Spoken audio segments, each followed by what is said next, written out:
ពេលប្រឡាក់សាច់ត្រីឲ្យមានរសជាតិឆ្ងាញ់បងប្អូនអាចយកធ្វើជាងៀតត្រីហើយពេលអាំងទៅគឺឈ្ងុយឆ្ងាញ់មែនតើហើយថ្ងៃនេះខ្ញុំនឹងប្រាប់ពីរូបមន្តដើម្បីទៅឲ្យបងចែកម្លែកទៅកាន់បងប្អូនទាំងអស់គ្នាហើយជាទូទៅពេលខ្ញុំប្រឡាក់ហើយបងប្អូនដែលគាត់មកហូបបាយចាស់ខ្ញុំគាត់ថាឆ្ងាញ់គាត់ថាចាប់មាត់បានមួយបាយកកអីចឹងទៅកាន់តែឆ្ងាញ់ណា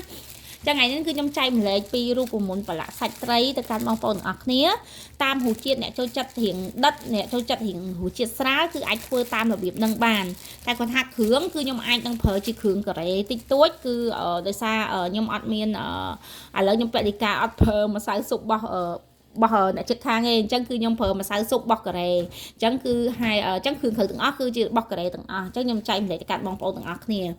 ហើយអញ្ចឹងថ្ងៃហ្នឹងជំនួយការរបស់ខ្ញុំគឺកូនប្រុសរបស់ខ្ញុំគាត់ជួយប្រឡាក់សាច់អញ្ចឹងថ្ងៃហ្នឹងគឺគាត់ចង់លាយគ្រឿងហើយខ្ញុំនឹងបង្ហាញបងប្អូនទាំងអស់គ្នាហើយខ្ញុំក៏ចង់បរៀនកូនឲ្យគាត់ចេះលាយគ្រឿងប្រឡាក់សាច់ខ្លួនឯងដែរចាឥឡូវគឺថ្ងៃនេះខ្ញុំចែកម្លែកបងប្អូនទាំងអស់គ្នាជាមុនដំបូងនេះគឺខ្ញុំមានម្សៅស៊ុបនេះគឺម្សៅស៊ុបអញ្ចឹងបងប្អូនអាចប្រើជាមួយម្ទេសហុយក៏បានដែរចង់ធ្វើងៀតត្រីដែលមានរសជាតិឆ្ងាញ់ណាតែសាកូនខ្ញុំអត់ចេះហឹលទាំងពីរអញ្ចឹងទៅគឺខ្ញុំប្រើជាមួយនឹងម្រេចនេះខ្ញុំប្រើជាមួយនឹងម្រេចវិញគឺខ្ញុំកាត់ឆ្អាបណាហើយត្រីនេះគឺខ្ញុំបានដុសសម្អាតថៃស្អាតខ្លាំងមែនតើអញ្ចឹងគឺវាអស់ឥឡូវនេះគឺវាអត់ឆ្អាបទេត្រីការ៉េហើយវាដូចត្រីម្ដែងខ្មែរយើងអញ្ចឹងគ្រឿងផ្សំរបស់ខ្ញុំមានម្រេច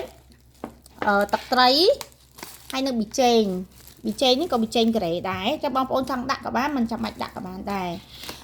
ទឹកត្រីនោះអូនម្សៅស៊ុបគាត់ម្សៅស៊ុបនេះហើយនេះគឺម្សៅស៊ុបការ៉េ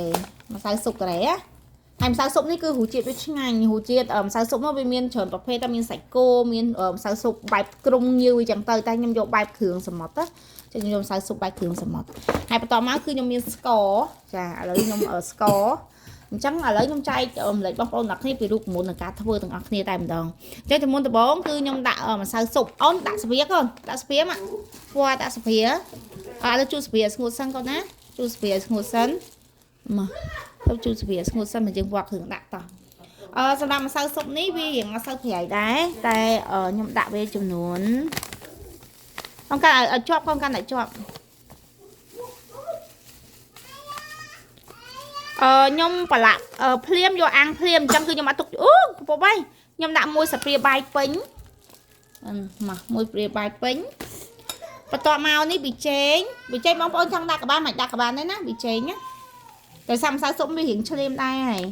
តែខ្ញុំដាក់យករសជាតិបន្តិចប៊ីចេងខ្ញុំដាក់ចំនួនប៉ុណ្ណឹងដាក់ចូលគាត់ដាក់ចូលប៊ីចេងដូចចាក់ជ្រុលឯងរៀងច្រើនបន្តិចគាត់អ្នកកាន់កុំឲ្យប៉ះតុកអង្គើក៏កុំឲ្យប៉ះតុកអង្គើបន្ទាប់មកស្ករសដោយសារខ្ញុំប្រឡាក់នេះគឺខ្ញុំប្រឡាក់អាំងភ្លាមខ្ញុំប្រឡាក់ហើយច្បាច់ហើយច្បល់1នាទី2នាទីខ្ញុំអាំងភ្លាមហើយអញ្ចឹងគឺខ្ញុំដាក់រសជាតិរៀងដិតបន្តិចតាមមកអូនវល់ចូលមកដួសមកកូនដួស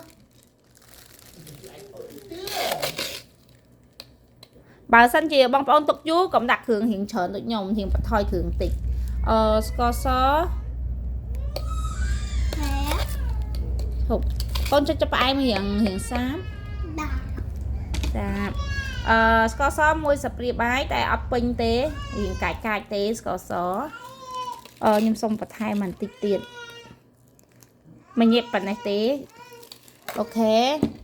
បន្តមកម្រេចកូនដាក់មកម្រេចនេះខ្ញុំជំនួសជាមួយនឹងម្សៅម្ទេសណាជាមួយម្ទេសហុយដោយសារកូនខ្ញុំក៏អត់ចេះញ៉ាំហឹរអញ្ចឹងទៅខ្ញុំដាក់ម្រេចជំនួសតែម្រេចហ្នឹងអូច្រើនពេកទេកូនម្រេចខ្ញុំដាក់បន្តិចទេខ្ញុំសុំបន្ថយវិញនេះខ្ញុំដាក់ប៉ុណ្នេះឯងព្រោះខ្លាចហឹលហើយកូនហើយចឹងមានអ្នកយំទៀតចាប់ហើយនោះទឹកត្រីកូនកាន់ស្វាកូនរូបមន្តនេះបងប្អូនដាក់ទៅគឺដឹងតែជាប់មាត់ញ៉ាំទៅហើយសាច់ត្រីនោះវារៀងស្រួយឆ្ងាញ់តែបងប្អូនចង់រៀងផ្អែមដាក់ស្ករច្រើននឹងតិចទៅទឹកត្រីគឺខ្ញុំដាក់រៀងឲ្យវាឈ្ងុយឲ្យឈ្ងុយគឺខ្ញុំដាក់ប៉ុណ្នេះតែសារខ្ញុំប្រឡាក់ភ្លាមយកអាំងភ្លាមអញ្ចឹងវាអត់សូវប្រៃទេតែបើសិនជាបងប្អូនប្រឡាក់ទុកធ្វើងៀតណាអញ្ចឹងត្រូវបន្ថយគ្រឿងត្រូវបន្ថយអំបិលបន្តិចហើយនឹងទឹកត្រីបន្តិចតែស្ករមិនបន្ថយទេស្ករប៉ុណ្ណឹងបានហើយព្រោះពេលយើងអាំងទៅវាឆ្ងាញ់អូខេអញ្ចឹងឥឡូវខ្ញុំចាប់ដើមច្បល់កូនច្បល់ bỏ con đã con bỏ tục chán không tục chán hột cái con tục chán ôi nè bỏ nhóm tao luôn trong bỏ rồi trời ơi bà ai mà mua tại ai sao mấy mà mua tại ai đó đây nè bỏ đắt sai ba tay hãy chọn chơi tay trong và lạ thời ta ok chú tích con chú tích cho vậy con như vậy thôi kệ mưa tay mà lược tay sân này cái cho bỏ cái thứ đẹp cái thứ chẳng mà còn để chẳng mặt dạ cho chuyện mà còn chẳng muốn nè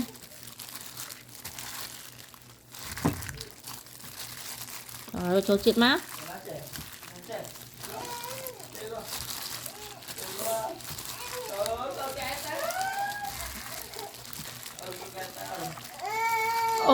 mấy bia mày con pa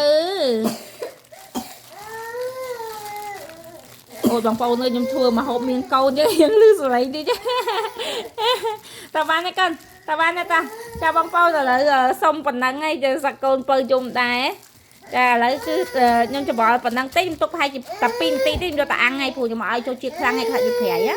cái phần năng ngay ốc con cha xong chụp nếp đi